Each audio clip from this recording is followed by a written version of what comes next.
The headlines were not kind. Filipino English. A global joke? One article asked. Lost in translation. Why Pinoy call centers are failing, declared another. For Miguel de Vega, each headline felt like a personal blow. He had poured his soul into creating Halo, an app meant to connect people. But the world was busy building walls of judgment. Investors scoffed. An app that translates emotions into colors, based on Filipino English? Who would pay for that? They saw a novelty. Miguel saw the music of his people. The laughter followed him out of the boardroom and into the city streets, echoing online. Doubt crept in. Maybe he was just a dreamer from Davao, trying to sell a poem to a world that only valued prose. Was it all for nothing? He closed his laptop, the silence heavy. But then, another sound surfaced. His mother's voice, calm and steady. His sister's, homesick from Dubai. These were the voices Halo was built for. The world could laugh at the accent, but it could not deny the emotion. Miguel opened his laptop again. The laughter outside was just noise. The real work was right here. The world had its opinion.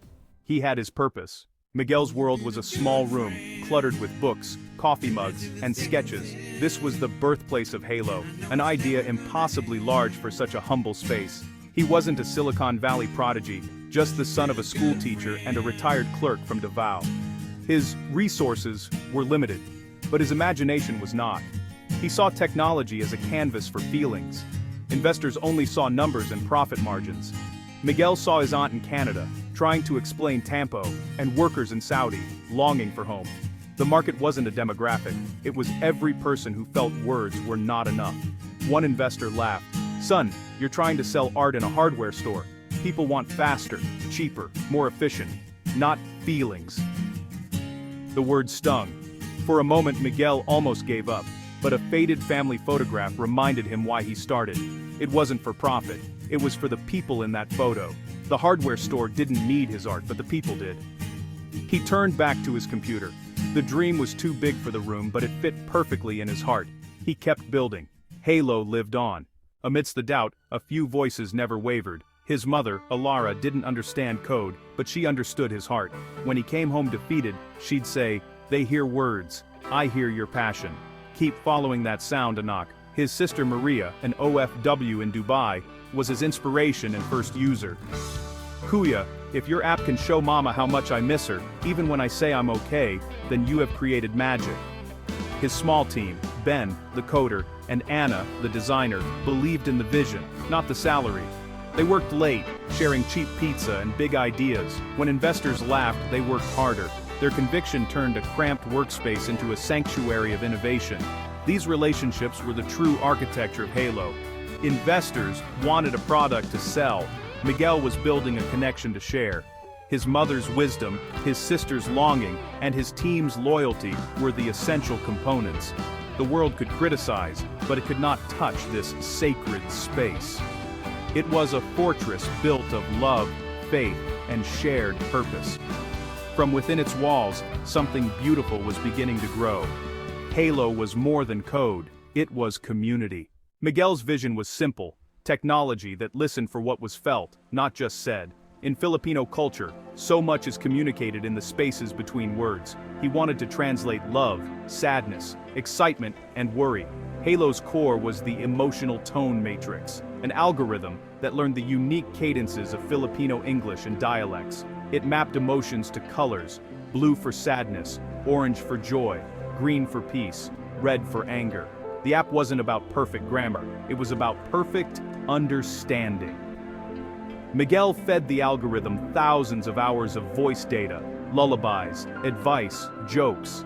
He painstakingly taught the AI to distinguish genuine laughter from polite chuckles, contentment from resignation.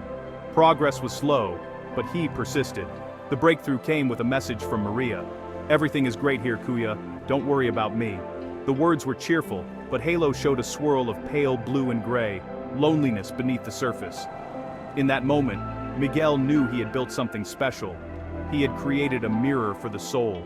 Halo could hear the silent cry and see the hidden tear.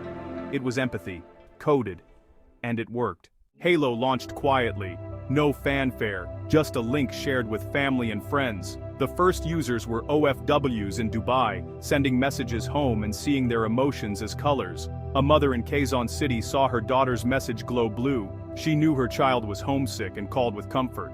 Stories spread through Facebook groups and WhatsApp chats. A seafarer's gray message brought encouragement from his wife. A student's red panic was met with a calming green reply from his father. Halo became a ritual of empathy, connecting families in new ways. Downloads surged from Saudi Arabia, Canada, Italy, Japan, Singapore. Halo was a ripple that became a wave, crossing oceans and continents. Other migrant communities found a home in Halo. The app, once ridiculed for being too Filipino, was proving to be universally human. One email stood out: a man whose father, after a stroke, could no longer speak clearly. Halo let him see his father's frustration as red, peace as green, love as yellow. "You gave me back my father," the man wrote. Miguel taped the email to his wall. It was worth more than any investor's check. Halo was changing lives. Just as Halo was rising, a tech giant launched ToneTune, a blatant copy. They had the budget and reach to push it worldwide overnight. The betrayal stung deeper when Miguel learned a developer who'd seen Halo's code had joined the giant. The theft wasn't just of an idea, but of trust. Media now called Halo a clone, even though it came first. Investors vanished. A crucial partnership was canceled. Miguel watched as the world embraced the imitation, leaving the original to fade. The joy of connecting families was replaced by the bitter taste of betrayal. For the first time, the colors on his own app seemed to fade to gray. But the story wasn't over. The world took his idea, but not his purpose. In the quiet of San Pedro Cathedral, Miguel found clarity. He had chased investors and market share but lost his way. The tech giants could have the market, he would focus on the mission. He gathered his team. They can copy our code, but not our soul. Halo would become a non-profit, free for everyone, focused on OFWs, the elderly, and remote communities. Ben and Anna didn't hesitate. They stripped away investor-focused features, strengthened security, and optimized for low-end phones. A community stories section let users share how Halo helped them connect. The app became a platform for shared humanity, a digital bayani hand. Donations trickled in from users around the world. Each contribution was a vote of confidence. Miguel was accountable only to the people who used and loved Halo. Halo was smaller, but its foundation was stronger than ever. It was built on faith and community, and it was enough. One morning, an email from the Vatican arrived. The Dicastery for Communication had heard about Halo from Filipino priests and nuns worldwide. They saw how the app bridged emotional divides and fostered empathy. The Vatican wanted to use Halo for global outreach, helping missionaries understand the emotional states of their communities. Miguel and his team were stunned. A video call with a cardinal changed everything. "Your creation translates the heart," the cardinal said. "This is a tool for compassion." The Vatican's endorsement gave Halo credibility money couldn't buy. News outlets called for interviews. "The empathy app," Forbes wrote. The world was no longer laughing at Filipino English. It was celebrating Filipino empathy. Other organizations followed, using Halo in crisis zones and universities. By focusing on his community, Miguel had created something that spoke to the world. The call from the Vatican was more than a partnership. It was validation. The stage was immense. Miguel stood at the World Tech Summit in Geneva. No longer the nervous inventor, he was a keynote speaker, a pioneer in empathetic technology. He spoke not of algorithms, but of his mother's wisdom and his sister's longing. "They laughed at our English," he said. "They missed the music. Our accent carries our history, our warmth, our resilience. What they saw as a flaw we knew was a feature. It is the language of the heart." He challenged the audience. "Are you building walls or bridges? Are you making us more efficient or more human?" The greatest innovations heal brokenness and connect distant hearts. Halo was not just his invention, but a gift from his community to the world.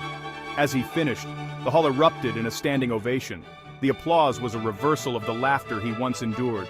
True strength comes from authenticity. Miguel had started with a small dream in a small room. Now, the world was learning to speak the language of the Filipino heart, and that was the real victory.